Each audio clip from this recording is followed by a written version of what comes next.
Merci Madame la Présidente, Madame la Ministre, mes chers collègues. Ils sont 2 500 000 pris au piège d'un engrenage d'exclusion. Ils sont 2 500 000 à ressentir la crainte du regard des autres et les humiliations d'une situation dans laquelle ils sont enfermés. Ils sont 2 500 000 à connaître le fléau de l'illettrisme. J'ai eu la chance de les rencontrer à Ombré d'Anjou, d'écouter les difficultés du quotidien de Claudie, celles d'Yvette ou encore de Christophe, de percevoir que leur histoire n'a pas été celle qui devrait être réservée à chaque enfant, celle qui conjugue bienveillance, affection et protection.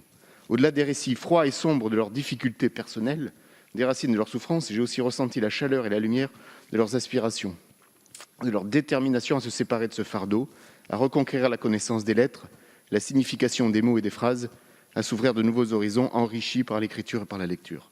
Partout en France, ils sont nombreux à vouloir prendre une revanche, à vouloir rompre avec l'isolement, à vouloir apprendre à lire et à écrire. Mais bien qu'ils soient nombreux à le désirer, ils sont freinés dans leurs projets. Ce constat m'amène à vous interroger, Madame la Ministre, sur la politique de lutte contre l'illettrisme. Plusieurs constats révèlent en effet certains points faibles du système actuel. Le statut social apparaît comme le principal critère d'accès aux formations en ciblant les demandeurs d'emploi, les salariés ou les allophones. Cette priorité du statut est sélective. Elle écarte d'autres situations, comme celle des femmes au foyer ou des retraités par exemple. L'offre de formation diffère sensiblement d'un territoire à l'autre. Rare dans certains territoires ruraux, elle impose une mobilité qui peut s'avérer complexe et coûteuse. Le format de formation présente lui aussi des imperfections avec des volumes horaires insuffisants ou des méthodes pédagogiques inadaptées. Ainsi, Madame la Ministre, je vous interroge sur le cadre, les méthodes, les partenaires et les moyens qui permettraient de généraliser les formations pour chacun et en tout point du territoire national, sans distinction de statut ou de géographie, permettant aux personnes en situation d'illettrisme de retrouver leur place dans la société et d'envisager leur avenir avec sérénité. Merci beaucoup, chers collègues. La parole est à Madame la secrétaire d'État auprès du ministre de l'Éducation nationale, de la jeunesse et des sports, chargée de la jeunesse et de l'engagement, Madame Sarah El Haïry. Merci beaucoup, Madame la Présidente, Mesdames, Messieurs les députés, Monsieur le député Philippe Bolo.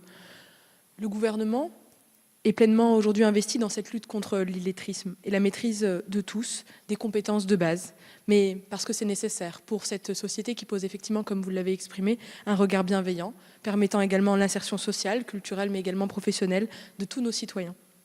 Comme vous le savez, être en situation d'illettrisme aujourd'hui, c'est parfois le fait d'avoir désappris à lire, à écrire, des fois à compter au fil de la vie, à cause d'acquis certaines fois trop fragiles ou pas suffisamment ancrés. C'est pourquoi le ministère de l'Éducation nationale, de la jeunesse et des sports mène avant tout, et je tiens à le rappeler ici, une action volontariste de prévention contre l'illettrisme, qui consiste à mener l'effort, l'accent durant toute la scolarité d'abord, sur l'acquisition des savoirs fondamentaux et à permettre à tous d'atteindre cette aisance en lecture et en écriture suffisante pour conserver durablement le goût et la maîtrise de l'écriture, de l'insertion, mais également le goût de la langue, pour ne pas désapprendre au cours de sa vie et ne pas se retrouver dans une situation de difficulté, voire d'exclusion ou d'isolement. Les adultes en situation d'illettrisme dont vous avez presque dessiné le portrait robot, quant à eux, est un public plus difficile en réalité, plus difficile à repérer parce que ce sujet est encore très tabou dans notre pays, à accompagner vers la formation également, et vous avez cité le premier frein, le statut.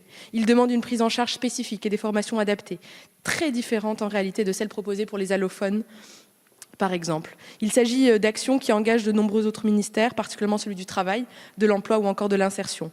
Mais là où nous avons un vrai chemin, c'est également les travaux menés avec la cohésion des territoires, qui aujourd'hui porte un regard bienveillant sur l'ensemble des parcours de vie. Et encore celui des Outre-mer, mais aussi des collectivités territoriales et des différents opérateurs de compétences, les acteurs du monde de l'emploi, de la formation ou de l'orientation professionnelle. Tous ces acteurs, monsieur le député, sont impliqués dans le renforcement de l'action de l'Agence nationale de lutte contre l'illettrisme.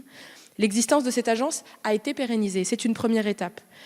Une enquête nationale, d'ailleurs, de l'INSEE va permettre de dresser un état des lieux beaucoup plus précis, beaucoup plus fin, et territoire par territoire, pour mieux répondre aux besoins. Et surtout, le réseau des chargés de missions régionaux de lutte contre l'illettrisme, piloté par cette agence, vient conforter, renforcer et surtout accroître notre capacité à lutter contre ce fléau. Aujourd'hui, le ministère de l'Éducation nationale est directement engagé dans l'accès aux adultes en situation d'illettrisme aux compétences de base. Au cours de ces dernières années, le réseau des Greta et des GIP a massivement participé à la réalisation de programmes que les pouvoirs publics et les entreprises ou encore les OPCO ont mis en place autour de la lutte contre l'illettrisme pour acquérir ces compétences clés. Aujourd'hui, on sait que l'illettrisme a intégré, et de manière très volontaire, les thématiques des compétences clés portées par le ministère. Un maillage territorial est nécessaire.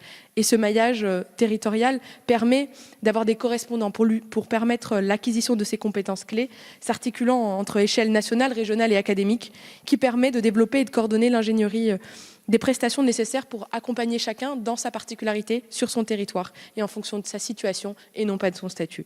Monsieur le député, c'est une mission qui nous engage, c'est une mission qui nécessite la mobilisation de l'ensemble des acteurs institutionnels, collectivités territoriales, instances régionales, OPCO, entreprises et évidemment tout l'engagement du gouvernement. Je vous remercie. Merci Madame la Ministre. Monsieur Bollot. Merci Madame la Présidente. Merci Madame la Ministre pour votre réponse détaillée. Je crois aussi qu'il ne faut pas oublier les associations des territoires et leurs bénévoles. Je sais qu'elles vous sont chères parce qu'elles permettront de faciliter la détection et le maillage territorial auquel vous avez fait référence. Merci, chers collègues.